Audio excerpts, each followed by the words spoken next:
بسم اللہ الرحمن الرحیم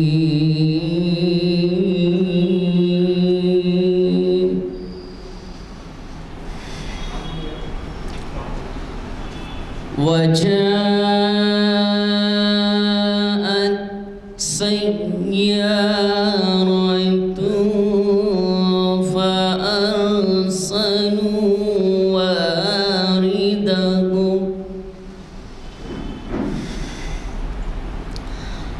فأرسلوا واردهم فأدلى دلوه قال يا بشرى هذا غلام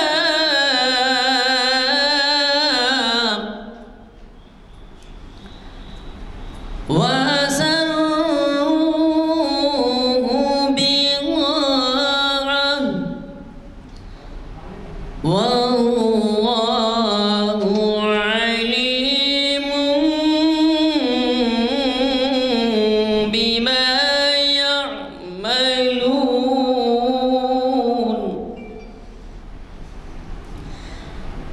وشروه بثمن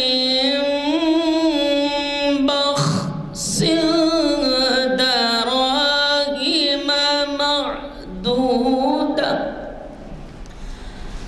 وكانوا فيه من الزاهدين صدق الله العظيم.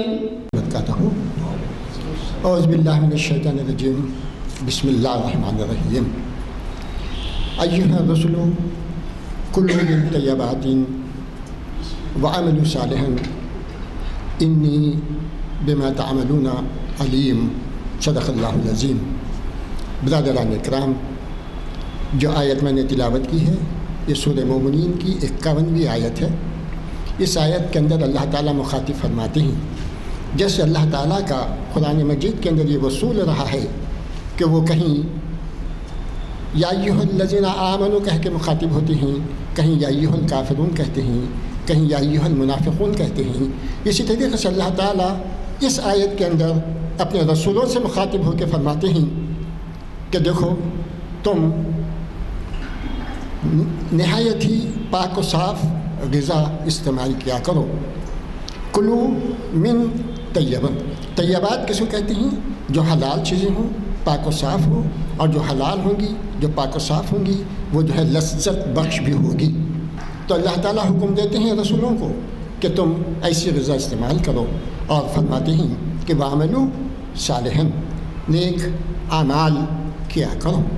کیوں کہ انی تعملون علیم، میں تمہارے ہر کام کو دیکھتا ہوں. تو یہ ہمارا فرض ہے کہ ہم نیک پاک صالح چیزیں استعمال کریں، حلال اور حرام کا فرق جانیں، اور جو حلال چیزیں ہیں اسی کو استعمال کریں. وہی ہمارے لیے جو ہے طیب نفیس غذا ہے. اور نیک اعمال صالح کیا ہے؟ نیک اعمال صالح شریعت کے مطابق، اللہ کے احکام کے مطابق، رسول اللہ صلی اللہ علیہ وسلم کے بتائے ہوئے طریقوں پر ہم اپنی عملی زندگی بسر کریں. یہی چیزیں ہمارے کام میں آنے والی ہیں. اللہ تعالی ہم سب کو ان باتوں کی پر عمل کرنے اور اس کی تشہیر کرنے کی توفیق نصیب عطا فرما. الحمدللہ آج 883ویں شریعت انفارمیشن کی نشست منعقد ہو رہی ہے گن فاؤنڈری جامعہ مسجد عالیہ میں بعد نماز عصر کانفرنس ہال میں. آج 16 جنوری 2023 ہے، اور آج مخاطب کرنے والے ہیں ہمارے شہر کے مشہور مایہ ناز شخصیت جو ماہنامہ شبلی کے ایڈیٹر بھی ہیں، وہ ہیں حافظ مفتی ڈاکٹر محمد علی محمد ہلال اعظمی صاحب. اس سے پہلے بھی آپ نے ان کی باتوں کو سنا ہوگا.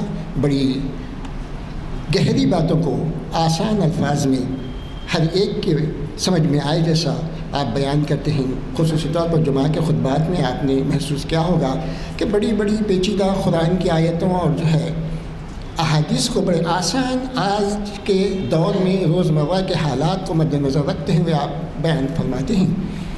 الحمدللہ آج بھی وہ ہمارے ساتھ مقیم ہیں، اور انشاءاللہ تعالیٰ آپ کا آج کا موضوع بہت ہی اہم اور بہت ہی آج کل کے لحاظ سے جامع ہے، اور وہ ہے محنت کش اور اسلام۔ جیسے کہ رسولوں کا معمول تھا کہ اللہ تعالیٰ نے ان کو اپنے ہاتھوں کی کمائی کی طرف رغبت دلائی تھی، اور داؤد علیہ السلام اپنے ہاتھ سے جو ہے کام کیا کرتے تھے۔ اسی موضوع پہ تفصیل سے ہمارے حافظ مفتی صاحب جو ہے ابھی انشاءاللہ تفصیل سے بات فرمائیں گے۔ میں گزارش کرتا ہوں جناب اعظمی صاحب سے کہ وہ تشریف لائیں اور ہمیں اپنے ضروری مشوروں سے نوازیں۔ ورحمۃ اللہ وبرکاتہ۔ الحمدللہ نحمدہ ونستعینہ ونستغفرہ ونؤمن بہ ونتوکل علیہ ونعوذ باللہ من شرور انفسنا ومن سیئات اعمالنا من یہدہ اللہ فلا مضل لہ ومن یضلل فلا ہادی لہ ونشهد ان لا الہ الا اللہ وحدہ لا شریک لہ ونشهد ان محمدا عبدہ ورسولہ۔ اما بعد فاعوذ باللہ من الشیطان الرجیم بسم اللہ الرحمن الرحیم وَأَن لَيْسَ لِلْإِنسَانِ إِلَّا مَا سَعَى۔ صدق اللہ العظیم۔ معزز سامعین کرام، عزیز دوستو، تمام تعریفیں اس اللہ کے لیے ہیں جو مالک الملک ہے، توتی الملک ہے، تنزع الملک ہے، جس نے لفظ کن سے اس کون و فساد کو وجود بخشا۔ درود و سلام ہو امام الانبیاء، خاتم الانبیاء، افضل الانبیاء، سرکار دو عالم صلی اللہ علیہ وسلم پر، کہ جن کو اللہ تعالیٰ نے بشیر و نذیر، رحمت للعالمین بنا کر مبعوث فرمایا۔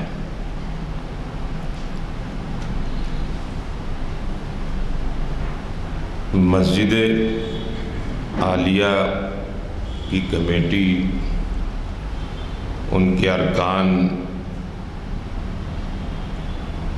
اور بالخصوص غلام یزدانی ایڈوکیٹ صاحب علی جناب، میں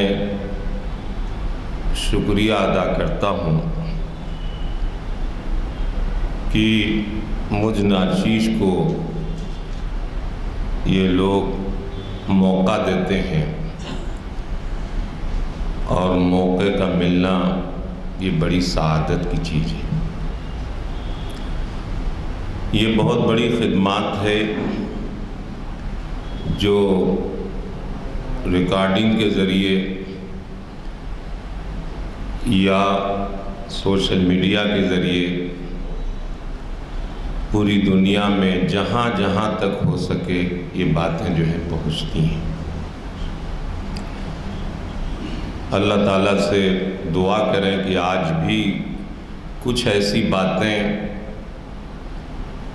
ہو جائیں جو ہم لوگوں کی دنیا اور آخرت میں سعادت کا ذریعہ بنے۔ ہم اگر غور کرتے ہیں تو ہمیں دو طرح کی چیزیں نظر آتی ہیں۔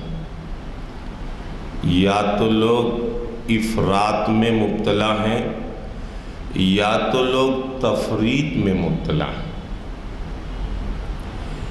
افراط کا مطلب یہ ہے کہ یا تو لوگ یہ سمجھتے ہیں کہ صرف دین اسلام اسی کا نام ہے کہ عبادت کیا جائے، اللہ اللہ ہی کیا جائے، باقی اور کسی چیز سے ہمیں کوئی سروکار نہ ہو۔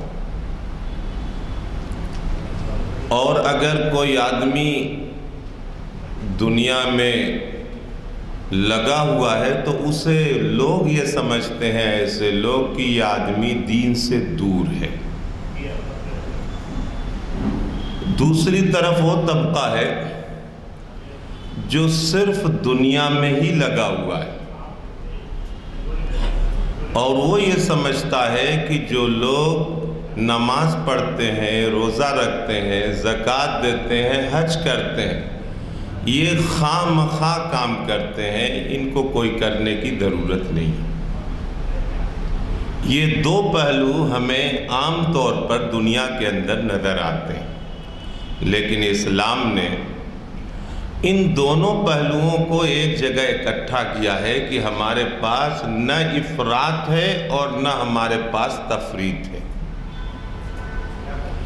ہمارا مذہب معتدل مذہب ہے، اور یہ ایسی امت ہے جو امت وسطیٰ کہلاتی ہے، نہ اس میں رہبانیت ہے اور نہ اس میں دنیا ہے، ہر جگہ دین ہے۔ اب اس کے بعد اگر ہم قرآن مجید اور احادیث مبارکہ کا مطالعہ کرتے ہیں تو ہم اس نتیجے پہ پہنچتے ہیں کہ اسلام یہ کہتا ہے کہ ہر چیز میں ہمیں محنت کرنے کی ضرورت ہے۔ اگر کوئی آدمی دنیا کے اندر ہے اور اسے زندگی گزارنی ہے، جس شعبے میں اسے جانا ہے تو اسے محنت کرنے کی ضرورت ہے۔ اسلام کسی کو توہمات میں مبتلا نہیں کرتا، تصورات میں مبتلا نہیں کرتا، تخیلات میں مبتلا نہیں کرتا۔ اسلام یہ نہیں کہتا کہ انوکھا کچھ ہو جائے گا، کرامت ہو جائے گی یا کچھ اور چیزیں ہو جائیں گی۔ اسلام اس کے اوپر حتمی فیصلہ نہیں دیتا۔ اسلام یہ کہتا ہے کہ وَلَيْسَ لِلْإِنسَانِ إِلَّا مَا سَعَى، انسان کے لیے وہی چیزیں ہوں گی جس کی انسان صحیح کرے گا، جس کی انسان کیا ہے، کوشش کرے گا۔ یہاں پہ اللہ تعالیٰ نے یہ بھی نہیں فرمایا کہ مسلمان کوشش کرے گا تو ملے گا، غیر مسلم کوشش کرے گا تو اسے نہیں ملے گا، بلکہ اللہ تعالیٰ نے یہاں پہ انسان کا لفظ فرمایا کہ جو بھی کوشش کرے گا اللہ تعالیٰ اسے عطا فرمائیں گے، اسی کوشش کے بقدر اسے ملے گا۔ اب دنیا میں اگر غور سے دیکھا جائے تو چار چیزیں بڑی اہمیت کی حامل ہیں۔ نمبر 1 زراعت، کھیتی باڑی، غلہ اگانا، جھاڑ لگانا، درخت لگانا۔ یہ ایسا کام ہے جو بڑی ہی محنت کا کام ہے۔ اللہ کے رسول صلی اللہ علیہ وسلم نے کسانوں کو، زراعت کرنے والوں کو اللہ کے رسول صلی اللہ علیہ وسلم نے بڑی تعریف فرمائی۔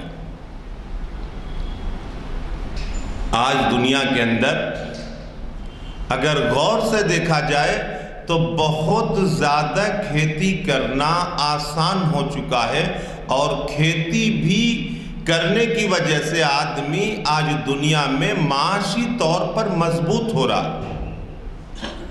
لیکن ہم مسلمان یا اور دیگر لوگ جو ہے کھیتی سے دور ہونا چاہتے ہیں، جبکہ کھیتی کرنا یا زراعت کرنا، کسان بننا، غلہ اگانا، جھاڑ لگانا، درخت لگانا، یہ اسلام اسے بہت ہی پسند کرتا ہے۔ اللہ کے رسول صلی اللہ علیہ وسلم نے ارشاد فرمایا کہ کھیتی کرنے والا، جھاڑ لگانے والا جب اس میں محنت کرتا ہے تو صرف وہی پھل نہیں کھاتا بلکہ اس سے چرند پرند درند یا جو بھی انسان اس سے فائدہ یا جو بھی مخلوقات اس سے فائدہ اٹھاتی ہے وہ سب کا ثواب اللہ تعالیٰ چاہے نہ چاہے اللہ تعالیٰ اسے عطا فرماتے ہیں۔ اور وہ کھیتی کرنا محنت کا کام ہوا کرتا ہے۔ اللہ کے رسول صلی اللہ علیہ وسلم نے اسے پسند فرمایا، اور اسلام یہ کہتا ہے کہ اگر آدمی کھیتی بھی کرے تو خوب محنت سے کرے، خوب جو ہے اس کے اندر دل لگا کے کرے، دلچسپی سے کرے، تو اس میں اسی کیا ہے کامیابی ہے۔ اب دیکھیے کھیتی کر رہا، ایک طرف اسے دنیا کی ساری ضرورتیں اسے ملتی ہیں اور دوسری طرف اسے اجر ملتا ہے، دوسری طرف اسے ثواب ملتا ہے، دوسری طرف وہ مخلوقات جو چرند پرند یا درند کی شکل میں ہے وہ اس سے فائدہ اٹھاتی ہیں تو اسے ان کا بھی اسے ثواب ملتا ہے۔ ہری ہری جب کھیتیاں کوئی انسان دیکھتا ہے اس کا دل خوش ہوتا ہے، اور جب دل خوش ہوتا ہے تو کھیتی کرنے والے کے لیے دعا نکلتی ہے، اور جب دعا نکلتی ہے تو اللہ تعالیٰ اسے اجر عطا فرماتے ہیں۔ کھیتی کرنے والے کو اللہ تعالیٰ اجر عطا فرماتے ہیں۔ آج دنیا کے اندر لوگ کہتے ہیں کہ درخت لگانے کی مہم چلانی چاہیے۔ اسلام یہ کہتا ہے کہ آپ لوگ درخت لگاؤ، زیادہ سے زیادہ کیا ہے درخت لگاؤ تاکہ لوگ اس سے فائدہ اٹھائیں، خود تم فائدہ اٹھاؤ اور دوسرے بھی فائدہ اٹھائیں۔ کھیتی کرنا تھوڑا سا مشکل کام ہے، محنت کا کام ہے، لیکن اللہ کے رسول صلی اللہ علیہ وسلم نے بعض حالات کے اندر زراعت کرنے والے جو محنت کرتے ہیں اللہ کے رسول صلی اللہ علیہ وسلم نے ان کی تعریف فرمائی، ان کی حوصلہ افزائی فرمائی۔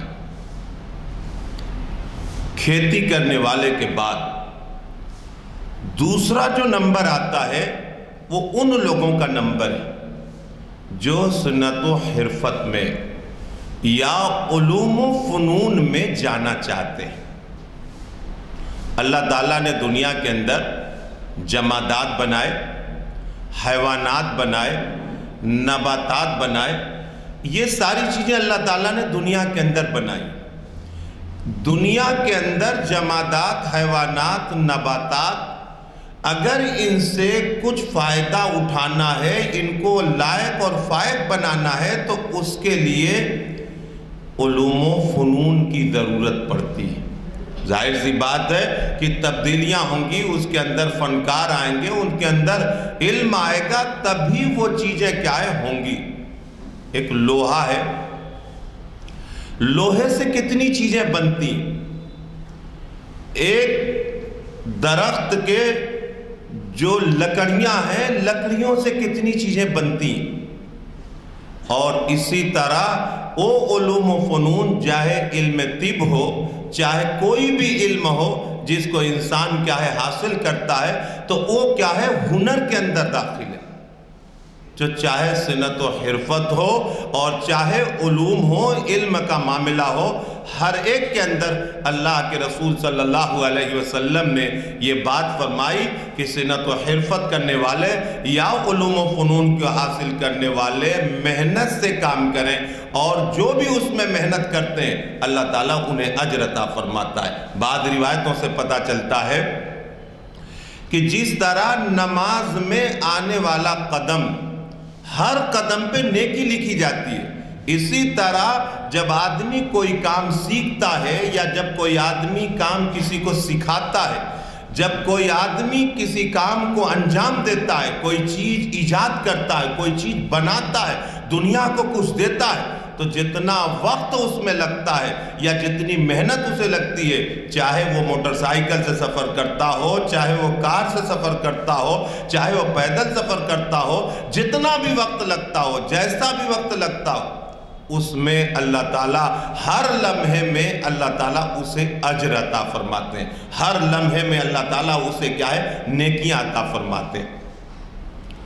اللہ کے رسول صلی اللہ علیہ وسلم نے باقاعدہ حضرت داؤد علیہ السلام کا نام لے کر یہ بات فرمائی کہ اللہ کو وہ کمائی بہت پسند ہے جو انسان اپنی محنت سے، اپنے علم سے، اپنے ہنر سے، اپنے فن سے جو انسان کماتا ہے، اللہ کے رسول صلی اللہ علیہ وسلم نے اسے پسند فرمایا، اور یہ کہا کرتے تھے کہ حضرت داؤد علیہ السلام اپنے ہاتھ کی کمائی کھایا کرتے تھے۔ وَأَلَنَّا لَهُ الْحَدِيدَ، اللہ تعالیٰ نے ان کے لیے لوہے کو نرم بنا دیا تھا، وہ زرع بنایا کرتے تھے، وہ ہتھیار بنایا کرتے تھے، اور اللہ تعالیٰ نے حضرت داؤد علیہ السلام کو یہ ہنر دیا تھا، اللہ تعالیٰ نے ان کو جو ہے یہ علم اور فن دیا تھا۔ آج جو لوگ چاہے پڑھنے والے لوگ ہوں، پڑھانے والے لوگ ہوں، یا فن سیکھنے والے لوگ ہوں یا سکھانے والے لوگ، جب آدمی محنت سے کام کرے گا تبھی آدمی کامیاب ہوگا۔ آج ہم غور سے دیکھتے ہیں کہ لوگ پڑھ لیتے ہیں مگر محنت سے جب نہیں پڑھیں گے تو ایسی صورت کے اندر اس کا رزلٹ اور اس کا ثمرہ اچھا نہیں ہوگا۔ جب آدمی لگاتار محنت کرتا ہے، جب آدمی مسلسل کوشش کرتا ہے، تبھی کیا ہے اس میں کامیابی ملتی ہے، تبھی اس میں جو ہے ایک کمال پیدا ہوتا ہے۔ کمال پیدا کرنے کے لیے وہاں پہ کیا ہے محنت کرنے کی ضرورت ہے۔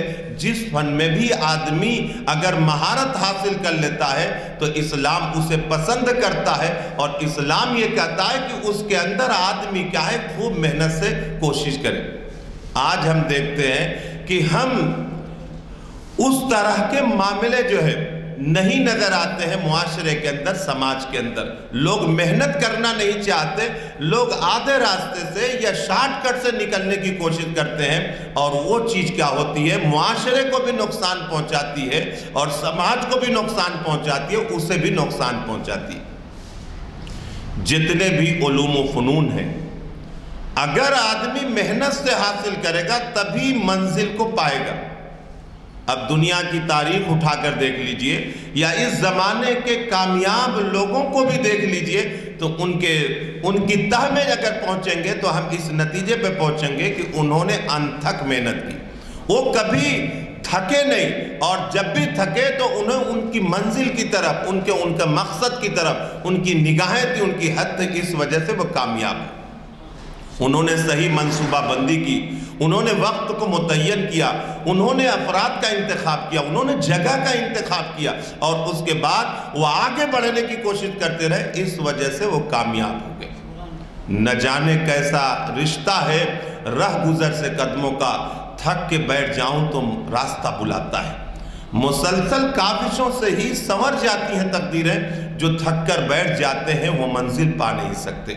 آج کیا ہے، کسی بھی فن کے اندر، کسی بھی علوم کے اندر، کسی بھی فنون کے اندر جب آدمی محنت کرے گا تبھی کیا ہے کامیاب ہوتا ہے، اور اسلام محنت کرنے والے کو پسند کرتا ہے۔ یہاں پہ ایک بات جوڑ لیجئے، چاہے زراعت ہو یا چاہے علوم و فنون ہو، محنت کے ساتھ ساتھ اسلام یہ بھی کہتا ہے کہ اس کے اندر ایمانداری ہونی چاہیے، اس کے اندر سچائی ہونی چاہیے، اس کے اندر صداقت ہونی چاہیے، اس کے اندر منافقت نہیں ہونی چاہیے، اس کے اندر عیاری، دغابازی، مکاری، شاطرانہ چالیں اس کے اندر نہیں ہونی چاہیے، بلکہ کیا ہے اس کے اندر آدمی ایمانداری کے ساتھ، سچائی کے ساتھ محنت سے آدمی آگے بڑھنے کی کوشش کرے۔ اب یہ دو چیزیں ایسی ہیں کہ آدمی زراعت کرتا ہے، فنکار اپنے فن کا مظاہرہ کرتے ہوئے دنیا کے اندر نئی نئی چیزوں کا وجود کرتا ہے، تو اب تیسرے نمبر پہ تجارت آتی ہے۔ ظاہر سی بات ہے، جب پھل آئے گا، جب غلہ آئے گا، جب کوئی چیز جو ہے دنیا کے اندر وجود میں آئے گی تو اس کو بیچنا یا اس کو خریدنا، اب کیا ہے تجارت آئے گی، تاجر کی ضرورت پڑے گی۔ جب تک اس کا جو ہے میٹیریل تیار نہیں ہوگا تب تک نہ تاجر بیچ سکتا ہے اور نہ کوئی آدمی خرید سکتا ہے۔ اللہ کے رسول صلی اللہ علیہ وسلم نے جہاں زراعت کی تعریف فرمائی، جہاں علوم کی تعریف فرمائی، جہاں فنون کی تعریف فرمائی، اس کے بعد اللہ کے رسول صلی اللہ علیہ وسلم نے تجارت کی بھی تعریف فرمائی۔ خود اللہ کے رسول صلی اللہ علیہ وسلم تجارت کیا کرتے.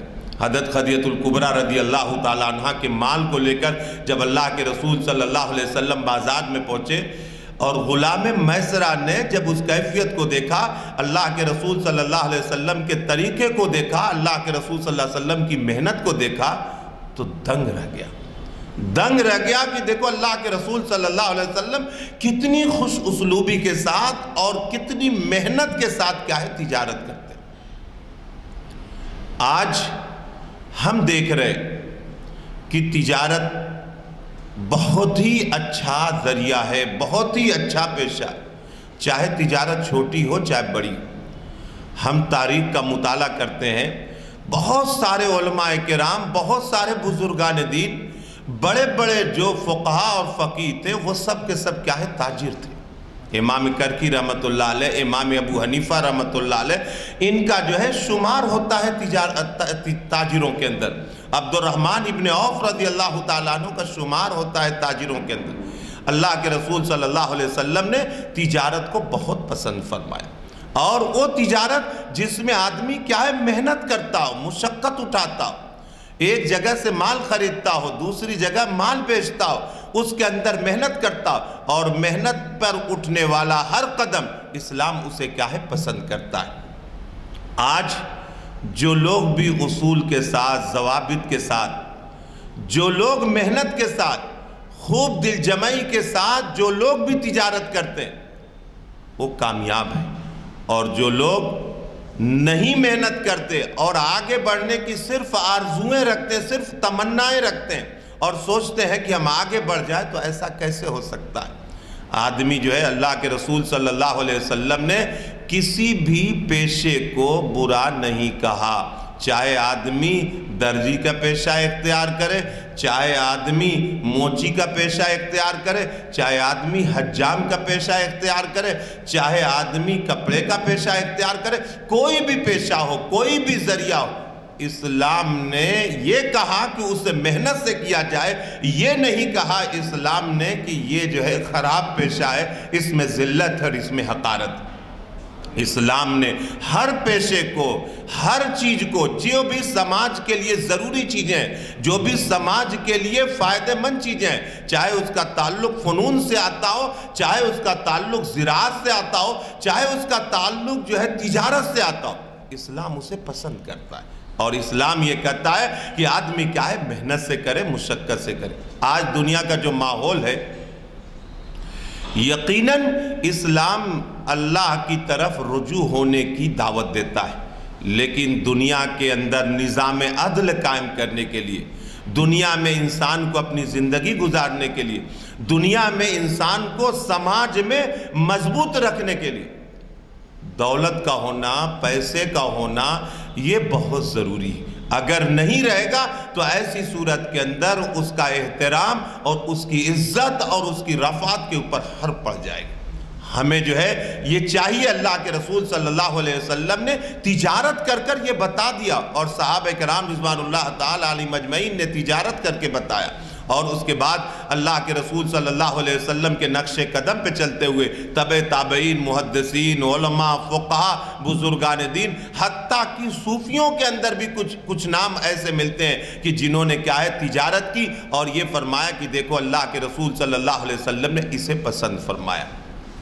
محنت کرنا بہت ضروری. آج ہمارے نوجوان ہیں، آج ہم اپنے نوجوانوں کا جائزہ لیتے ہیں تو بڑی بڑی ڈگریاں لے کر اور اچھی خاصی ان کے جسم کے اندر قوت ہے، مگر نوکری کی تلاش میں پھرتے رہتے ہیں. مگر کیا ہے، نوکری کی تلاش میں پھرتے رہتے ہیں.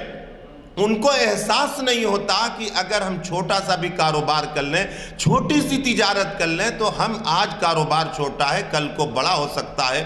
تاجر جو ہے شہنشاہ ہوا کرتا ہے، تاجر کا رتبہ بہت بڑا ہوا کرتا ہے، تاجر کا مقام بہت بڑا ہوا کرتا ہے. اس میں چلنے والا، پھرنے والا، اس میں مشقت کرنے والا، اٹھانے والا، بیٹھانے والا، ہر ایک میں اللہ تعالیٰ نے کیا ہے اجر رکھا ہے. اگر تجارت کرے اور مارکیٹ کے اندر اور اسی طرح سماج کے اندر، معاشرے کے اندر لوگوں کو فائدہ پہنچانے والے بنے. تاجر عام طور پر سخی ہوتا ہے، تاجر عام طور پر کیا ہوتا ہے؟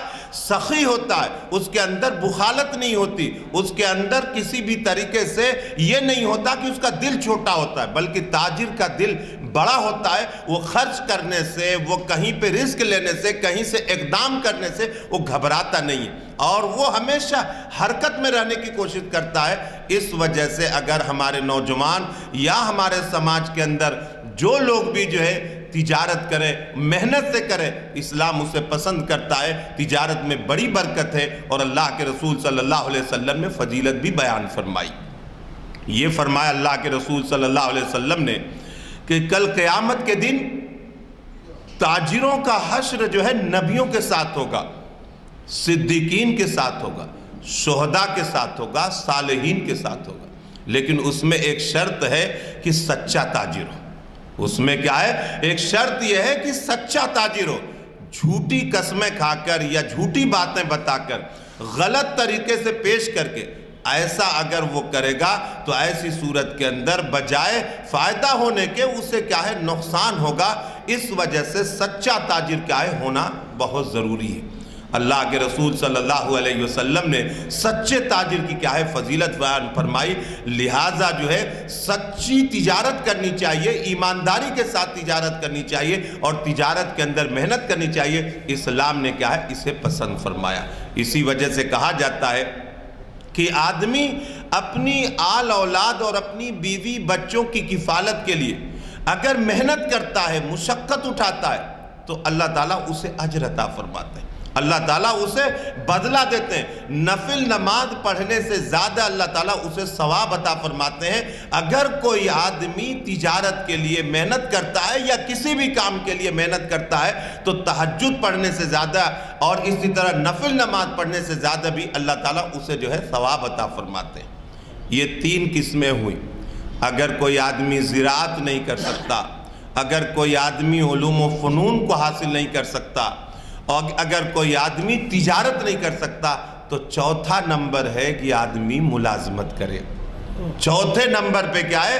آدمی کو جو ہے ملازمت کرنا ہے، اور ملازمت میں بھی اللہ کے رسول صلی اللہ علیہ وسلم نے یہ بات فرمائی ہے کہ آدمی ملازمت میں بھی جہاں پہ بھی ملازم رہے وہاں پہ ایمانداری کے ساتھ، محنت کے ساتھ کام کرے۔ ملازمت سے آدمی ترقی نہیں کر سکتا۔ اگر اسے ترقی کرنی ہے تو زراعت میں آنا ہوگا، اگر اسے ترقی کرنی ہے تو علوم و فنون میں آنا ہوگا، اگر اسے ترقی کرنی ہے تو اسے تجارت میں آنا ہوگا۔ ملازمت انسان کو بہت عروج تک دنیا کے اندر نہیں پہنچا سکتی، اور آدمی کیا ہے؟ ملازمت کے اندر ایک گھٹن محسوس کرتا ہے۔ ملازمت ایک اچھی چیز نہیں سمجھی جاتی، لیکن کیا ہے؟ اگر وہ یہ تین چیزیں نہیں کر سکتا تو ایسی صورت کے اندر وہ ملازمت کرے۔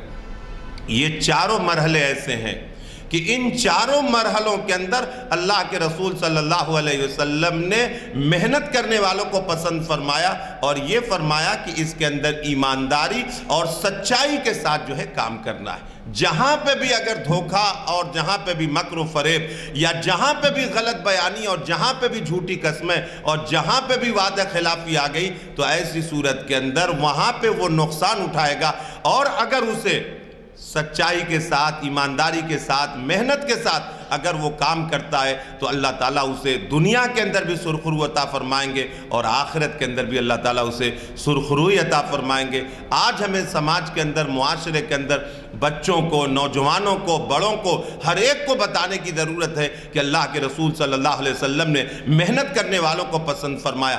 آدمی جو ہے فرائض کے بعد جتنی بھی چیزیں ہیں اس کے اندر آدمی کو کیا ہے؟ محنت کرنی چاہیے۔ اور جب آدمی کسی چیز کے اندر دلچسپی لینے لگتا ہے، تدبیر کے ساتھ، حکمت کے ساتھ کام کرتا ہے، تو اللہ کی کیا ہے؟ مدد ہوتی ہے۔ ایک شعر ہے، تدبیر کے دستے درری سے تقدیر درخشاں ہوتی ہے، قدرت بھی مدد فرماتی ہے جب کوشش انسان ہوتی ہے۔ جو پتھر پہ پانی پڑے متصل تو گھج جائے بلا صبح، پتھر کسی کیے جاؤ کوشش۔ میرے دوستوں اسلام جو ہے محنت کی جو ہے تعلیم دیتا ہے۔ اگر ہم ہر کام کے اندر محنت کریں اور مشقت کے ساتھ آگے بڑھیں تو یقیناً اللہ تعالیٰ ہمیں دنیا کے اندر بھی بہترین بدلہ دیں گے اور آخرت کے اندر بھی بدلہ دیں گے۔ وقت ہو چکا ہے، دعا کیجئے اللہ مجھے بھی اور سبھی لوگوں کو کہنے سننے سے زیادہ عمل کرنے کی توفیق عطا فرمائے۔ آمین وآخر دعوانا الحمدللہ رب العالمین۔ حضرات، ایک عرصے بعد ایسا موقع ملا ہمیں استفادے کا۔ مجھے کبھی توقع ہے کہ ہمارے مخرج صاحب ہماری محافل کو مخاطبت کا سلسلہ جاری رکھیں گے اور ہمیں اپنی صلاحیتوں سے استفادے کا موقع دیتے رہیں گے۔ میں سمجھتا ہوں اعلامیے آ گئے ہیں، اگلے اعلامیے آئے ہیں کہ دے سب کو دے چکے۔ اعلامیے تقسیم ہوئے ہیں۔ ایک گزارش ہے، ایک کیا دو گزارشات ہیں۔ ایک گزارش ہے کہ یہ اعلامیے کچھ ساتھ لیتے جائیے اور اپنے اپنے مساجد کے بورڈز پہ لگائیے یا وہاں پر بھی اعلان کروائیے۔ اور دوسرے یہ کہ میرے ہمیشہ سے شکوہ رہا ہے کہ نوجوان کم نظر آتے ہیں، 25 سال سے کم کے آپ کو دکھیں گے۔ کوئی ہے؟ کوئی نہیں ہے۔ کیا ہے کہ نوجوان نہیں 25 سال سے کم نہیں ہوں گے وہ؟ نہیں، یہ لوگ 25 سال سے بھی زیادہ کے ہیں۔ ہاں وہی بول رہا ہوں، میں 25 سال سے کم کی بات کر رہا ہوں۔ اب یہ کیا کریں بتائیے آپ؟ ہم دیکھیے کھیل کود یہ تمام چیزوں کے اندر تو ہیں، پڑھنے میں بھی اچھے ہوں گے، اس پر کوئی شک و شبہ نہیں ہے، لیکن ہماری کوشش اس بات کی ہے کہ ذرا مذہب سے بھی دوری ٹھیک نہیں رہتی، اور اس میں جو کچھ فوائد ہیں آپ سب بزرگ ہیں، آپ جانتے ہیں کہ اللہ تعالیٰ نے اس کے کیا عطا کیے ہیں فائدے۔ مجھے کبھی توقع ہے کہ آپ آئندہ کی محافل میں کم از کم میری گزارش یہی ہے کہ ایک نوجوان کو ساتھ لیتے ہیں، ایک نوجوان کو بس۔ آپ ایک نوجوان کو ساتھ لائے تو اب اس وقت اگر ہمارے یہاں 15 آدمی ہیں تو 30 آدمی ہو جائے گی، سمجھے نا؟ تو ہمارا منشا بھی پورا ہوگا اور اللہ تعالیٰ آپ کو اس کا اجر بھی دے گا۔ مجھے کبھی توقع ہے کہ آپ آئندہ ہمارے مشوروں پہ عمل کریں گے۔ دعا فرمائیں۔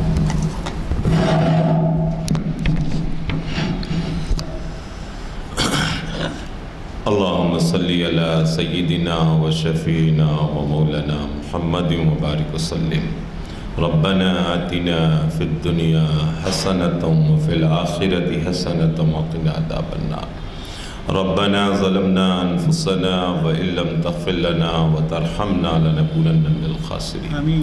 اللہم احفظنا من کل بلاء الدنیا وعذاب الآخرہ۔ آمین۔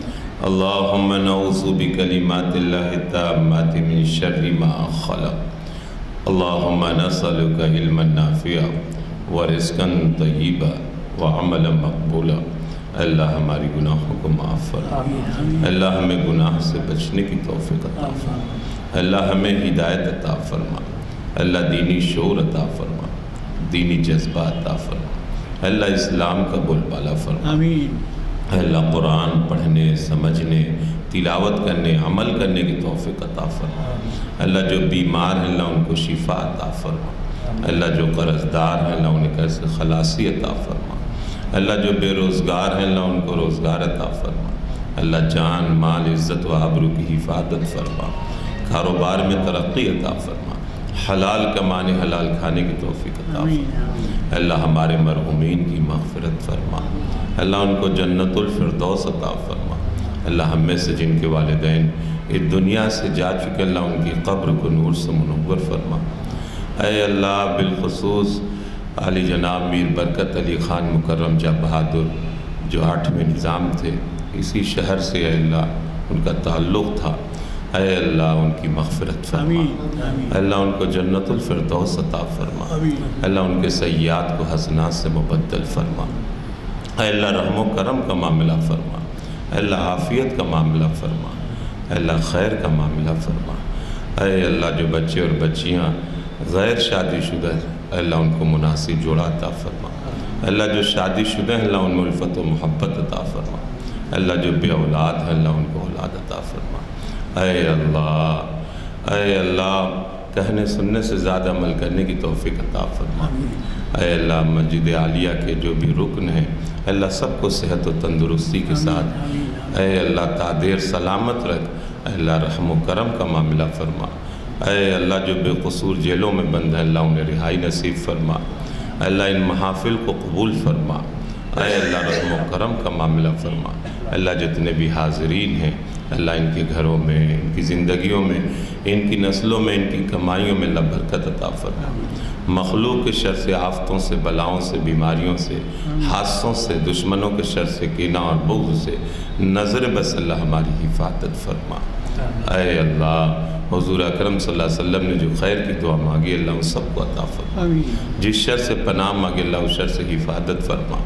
اللہ ہمارے مساجد، مدارس، دینی خانقاہوں، دین کے کام کرنے والوں کی حفاظت فرما۔ اللہ ہماری دعاؤں کو محض اپنے فضل و کرم سے قبول فرما۔ ربنا تقبل منا انک انت السمیع العلیم وتب علینا انک انت التواب الرحیم۔ صلی اللہ تعالی علی خیر خلقہ محمد وآلہ واصحابہ اجمعین برحمتک یا ارحم الراحمین۔ جزاک اللہ۔